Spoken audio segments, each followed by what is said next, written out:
আপনারা দেখছেন AGT live 24/7। आप देख रहे हैं AGT live 24/7। You are watching AGT Live 20.7. Andhra প্রদেশের যিনি মুখ্যমন্ত্রী তার দল এরা দল করত যখন যে কোনো সময় যে কোনো দলের সঙ্গে তারা যুক্ত হতে পারেন।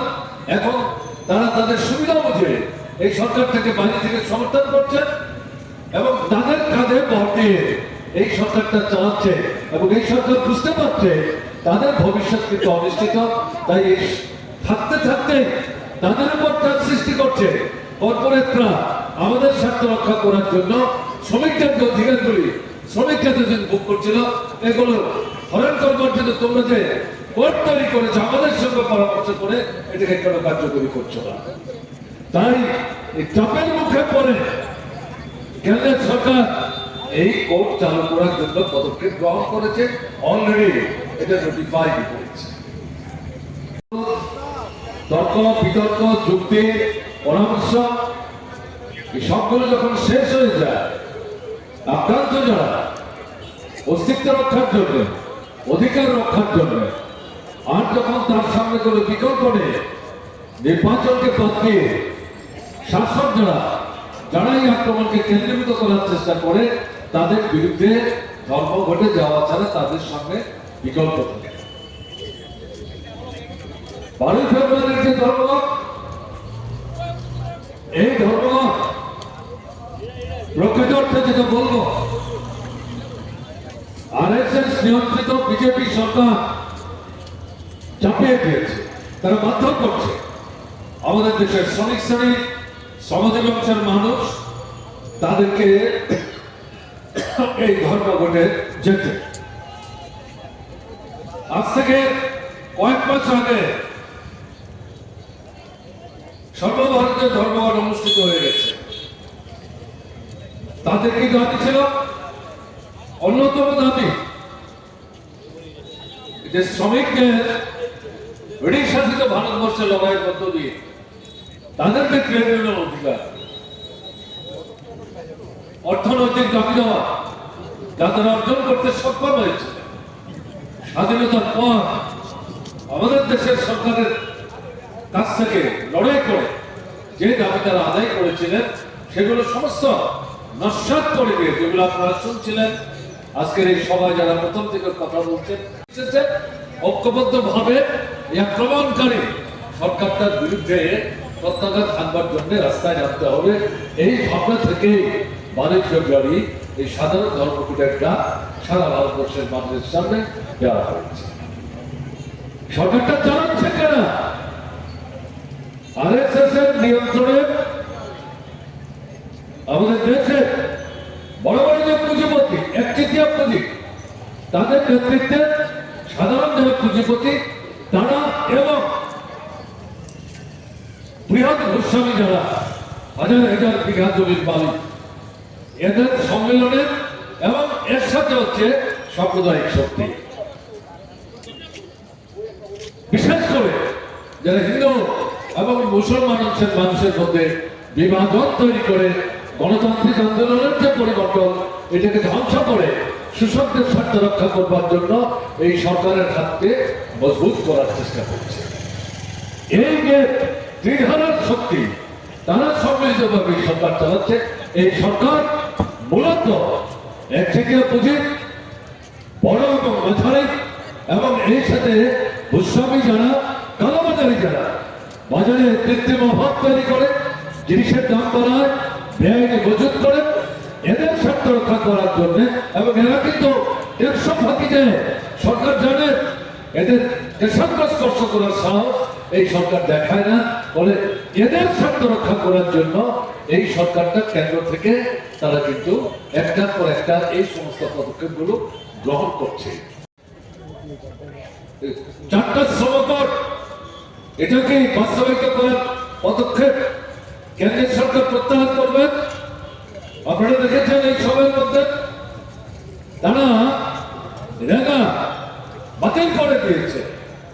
এই রেগা বাতিলের বিরুদ্ধে সারা ভারতবর্ষ প্রতিবাদে সোচ্চার হচ্ছে। আমাদের ত্রিপুরায় আমরা প্রতিবাদ জানাবার চেষ্টা করছি এবং এই ধর্মঘটের দাবির মধ্যে পরবর্তী সময়ে এই রেগায় বাতিলের বিরুদ্ধে এই বাতিল করা রেগা সেটাকে চালু রাখতে হবে, কাজের দিন বাড়াতে হবে, মজুরির হার বাড়াতে হবে, এই দাবি যুক্ত করা হয়েছে। ধর আমরা যদি মনে করি 12 ফেব্রুয়ারি ধর্মঘট সফল হওয়ার পরে এই রেগায় পুনরায় চালু হবে, নতুন জায়গা তারা তৈরি করেছে, প্রকৃত অর্থে শ্রমিকদের কাজ পাওয়ার অধিকার তারা যে সংঘাত করেছে, মালিকদের সস্তা মজুর পাওয়ার যে সুযোগ করে দিয়েছেন, এটা বন্ধ হয়ে যাবে, তাহলে কিন্তু আমরা ভুল করব,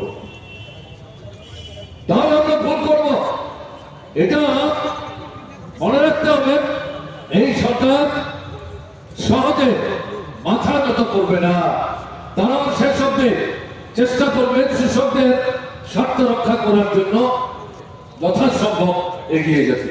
তাই যেটা আপনাদের কাছে আমাদের আবেদন থাকবে, 12 ফেব্রুয়ারি ধর্মঘট সফল করতে হবে, দোকানপাট বন্ধ থাকবে, স্কুল কলেজ বন্ধ থাকবে, অফিস আদালত বন্ধ থাকবে, সরকার নিয়ম মাফিক নোটিশ দিয়েছে, অফিসে যেতে হবে, দিনের 3টার সময় ঠিক করে দিয়েছে, কোথায় কোন অফিসে কত কর্মচারী উপস্থিত হয়েছে, এগুলো একটা নৈমিত্তিক নিয়ম, এগুলোকে ভয় পেলাতে চলবে না। এই সরকারটাই তো আপনাদের অধিকার হরণ করছে, কাজে এরা এই যে অধিকার হরণ করছে তার বিরুদ্ধে সারা ভারতবর্ষে যে ধর্মঘট, এই ধর্মঘটকে রাজ্য সরকারি কর্মচারীদের যে ফেডারেশন, যাতে ত্রিপুরা শিক্ষক কর্মচারী সংগঠনগুলো তাদের মধ্যে যে গণতান্ত্রিক দৃষ্টিভঙ্গি নিয়ে বামপন্থী মনোভাবের সংগঠন, তারা এই ধর্মঘটকে সমর্থন জানিয়েছে। কাজে এই ধর্মঘটে হয় ভীতি না, সাহস করে ঘুরে দাঁড়িয়ে বুক চিতিয়ে ধর্মঘটে অংশগ্রহণ করার মধ্য দিয়ে রাজ্য এবং কেন্দ্রের বিজেপি সরকারকে চোখ রাঙিয়ে বলতে হবে, আর বেশি দূর কিন্তু আমরা অগ্রসর হতে যাব না। কাজে ধর্মঘট সফল করতে হবে, গাড়ি ঘোড়া বন্ধ রাখতে হবে, জবরদস্তি না। আমরা যারা বামপন্থায় নিষেধ করে এই ত্রিপুরাতে পিকেটিং আমরা সরাসরি ভাবে করি না, আবেদন করি, কেন ধর্মঘট বুঝিয়ে বলার চেষ্টা করি, তার বিরুদ্ধে ধর্মঘট সেটাও আমরা উপস্থিত করার চেষ্টা করি, এবং তার পরবর্তী পর্যায়ে কি সেই সম্পর্কও কিন্তু মানুষকে বুঝিয়ে এই সংগ্রামে আমরা সহযোগিতা করার চেষ্টা করি। তাহলে পিকেটিং হবে, দোকানের দরজা ফাঁক করে বিক্রি করার চেষ্টা করি, তারপর পিকেট জানা এসে দরজা বন্ধ করবেন, তারপর আমি বন্ধ করে তালা দিয়ে চলে যাব, এই দৃষ্টিভঙ্গি নিয়ে যদি ধর্মঘটকে দেখেন তাহলে কিন্তু ভুল করা হবে, পিকেটিং আমরা করবো না। আমরা ধর্মঘটের সমর্থনে মিছিল হতে করবো, স্লোগানে আমরা সোচ্চার হব, রাস্তায় আমরা ঘুরবো, কিন্তু জবরদস্তি করে অফিসে যেতে চাইছেন যাবেন না, রিক্সা চালাচ্ছে পাম্প ছেড়ে দেবে, অটো রিক্সা বেরিয়েছে ড্রাইভারের সাথে ঝগড়া করবে, গাড়ি বেরিয়েছে ড্রাইভার বন্ধুর সাথে বিতর্ক জড়াবে, এটা কিন্তু আমাদের দৃষ্টিভঙ্গি হবে না।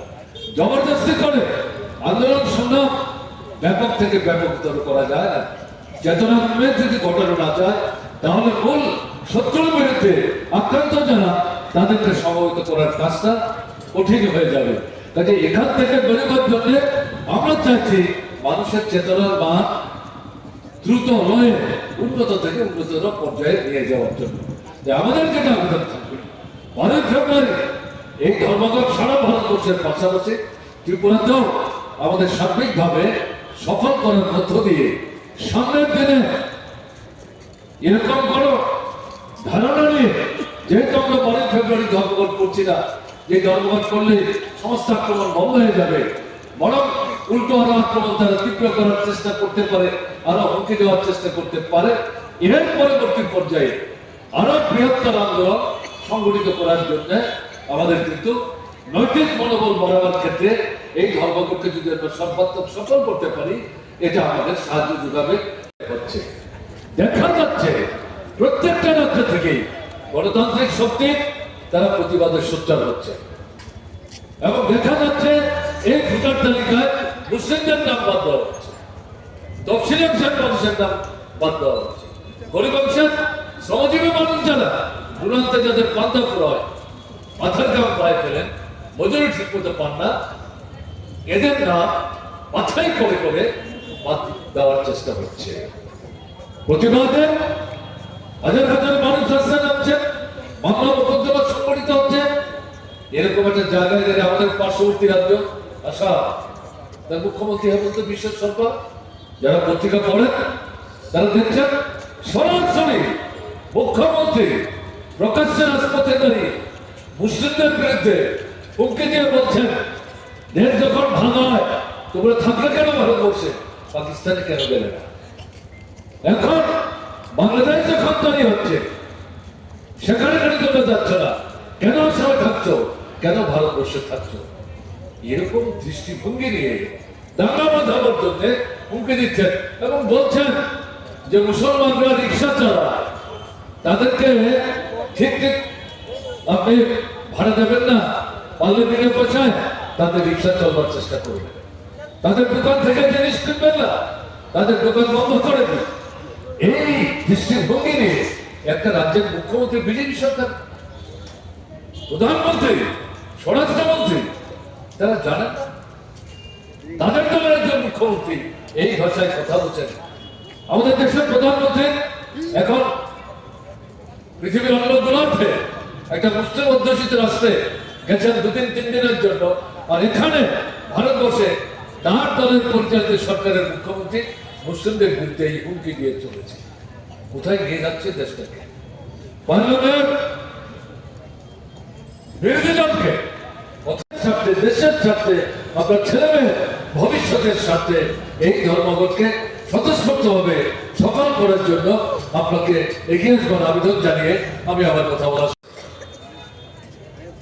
তারা তাদের পছন্দ মতো ইলেকশন কমিশন তৈরি করেছে, তাকে ব্যবহার করে এখন ভারতবর্ষের সমস্ত রাজ্যে রাজ্যে ত্রিপুরার মতো রামের ভোট সাপ, সামের ভোট যত, এরকম করে তারা জয় নিশ্চিত করবেন, এরকম অবস্থাটা না।